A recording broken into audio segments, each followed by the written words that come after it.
Siang hari yang tampak biasa di Israel berubah menjadi mimpi buruk yang belum pernah terjadi sebelumnya.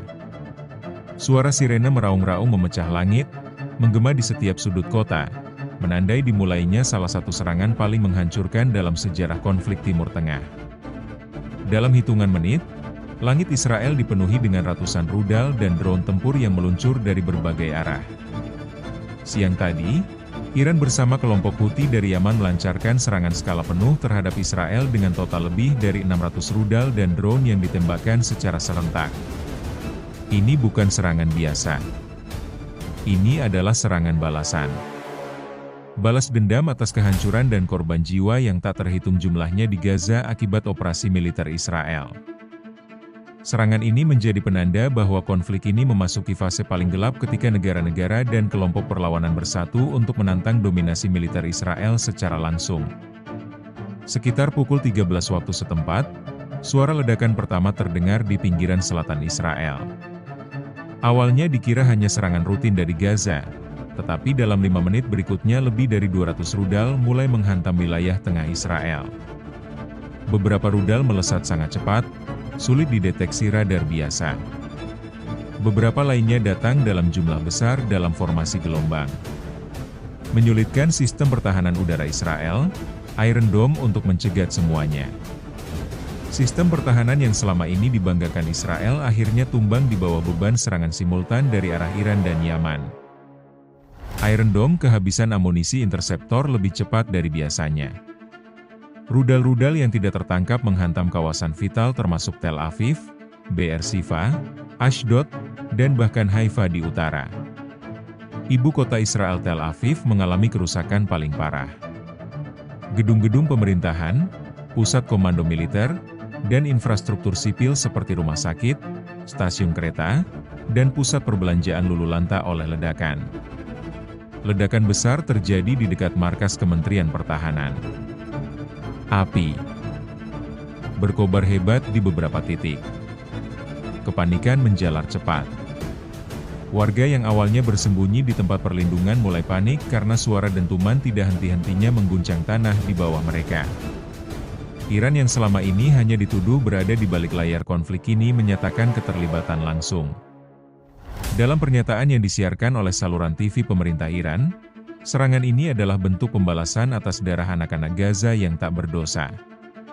Iran menyebutkan bahwa mereka menggunakan rudal balistik jarak jauh dan drone kamikaze buatan dalam negeri yang diluncurkan dari pangkalan di barat Iran.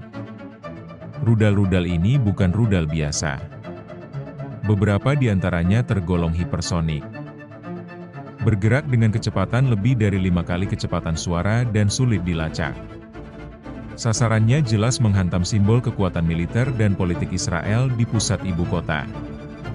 Satu rudal dilaporkan menghantam gedung pengadilan militer, sementara lainnya meledak di kawasan industri pertahanan yang sangat dijaga ketat. Iran menegaskan bahwa ini baru awal. Jika Israel tidak segera menghentikan operasi militernya di Gaza, maka gelombang serangan berikutnya akan lebih dahsyat.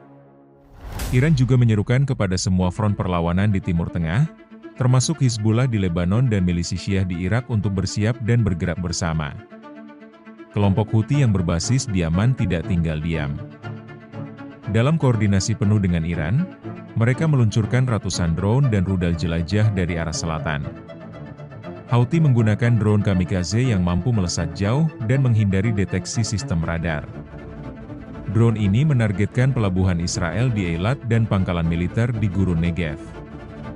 Video amatir yang tersebar di media sosial menunjukkan langit di selatan Israel penuh dengan titik-titik hitam yang kemudian meledak di atas permukiman warga. Sebagian drone menghantam jalur kereta cepat membuat jaringan transportasi terputus total. Warga di Eilat berhamburan keluar dari rumah dan hotel M. Namun, para analis militer melihat bahwa situasi sudah sangat sulit dikendalikan. Dengan Iran kini terlibat secara langsung dan dukungan dari Houthi serta kemungkinan Hizbullah bergabung dalam waktu dekat. Banyak yang percaya bahwa kawasan Timur Tengah kini benar-benar berada di ambang perang besar. Saat ini Israel berada di tengah krisis terbesarnya dalam puluhan tahun terakhir.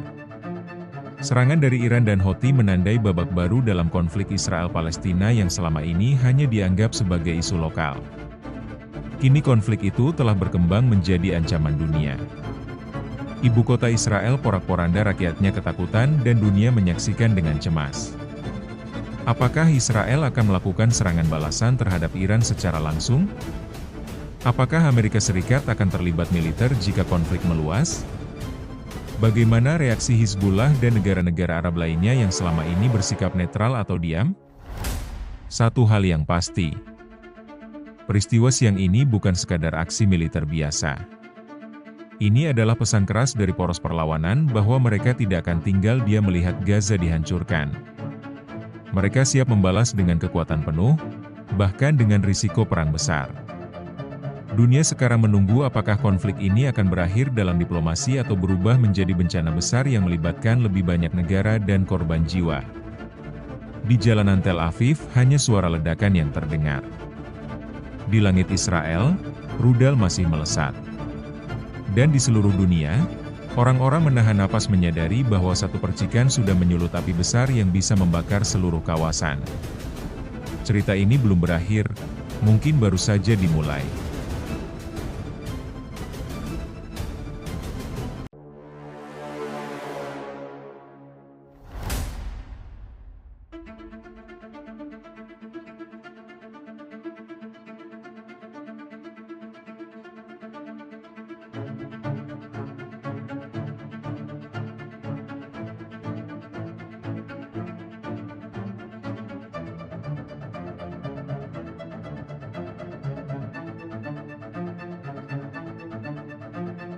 Mencari tempat aman di tengah situasi yang kacau. Pemimpin Houthi dalam pernyataan resminya menyatakan bahwa serangan ini adalah bentuk solidaritas terhadap rakyat Palestina. Mereka menyebut bahwa kejahatan Israel tidak hanya ditujukan pada Gaza, tapi terhadap seluruh dunia Muslim. Oleh karena itu, mereka menegaskan siap mengirim lebih banyak serangan jika diperlukan. Tel Aviv, kota yang biasanya sibuk dan menjadi pusat ekonomi serta pemerintahan Israel, kini menjadi kota hantu. Asap tebal menyelimuti langit. Puing-puing berserakan di jalan-jalan dan suara sirena ambulans tidak pernah berhenti. Rumah sakit penuh. Banyak korban luka-luka tidak mendapatkan perawatan yang layak karena tenaga medis kewalahan. Pemerintah Israel mengumumkan status siaga nasional dan seluruh kabinet dilaporkan dievakuasi ke lokasi rahasia di bawah tanah. Perdana Menteri Israel mengeluarkan pernyataan singkat menyebut serangan ini sebagai deklarasi perang langsung dan berjanji akan membalas dengan kekuatan penuh. Namun banyak pihak dalam negeri justru mempertanyakan kesiapan militer Israel dan kegagalan sistem pertahanan negara. Warga merasa dikhianati. Mereka kehilangan kepercayaan pada sistem perlindungan yang selama ini dianggap tak tertembus. Ketakutan mulai merasuki setiap sudut masyarakat. Toko-toko tutup, sekolah diliburkan, dan jalanan lengang. Beberapa orang memilih untuk meninggalkan Israel. Mencari keselamatan ke luar negeri jika memungkinkan. Dampak dari serangan ini tidak hanya dirasakan oleh Israel, seluruh dunia mulai merasakan getarannya. Harga minyak melonjak tajam hanya dalam beberapa jam setelah berita serangan menyebar, pasar saham global terguncang. Negara-negara Eropa dan Amerika Serikat mulai mengevakuasi warganya dari Israel dan kawasan sekitar. Presiden Amerika Serikat langsung mengadakan pertemuan darurat dengan Dewan Keamanan Nasional.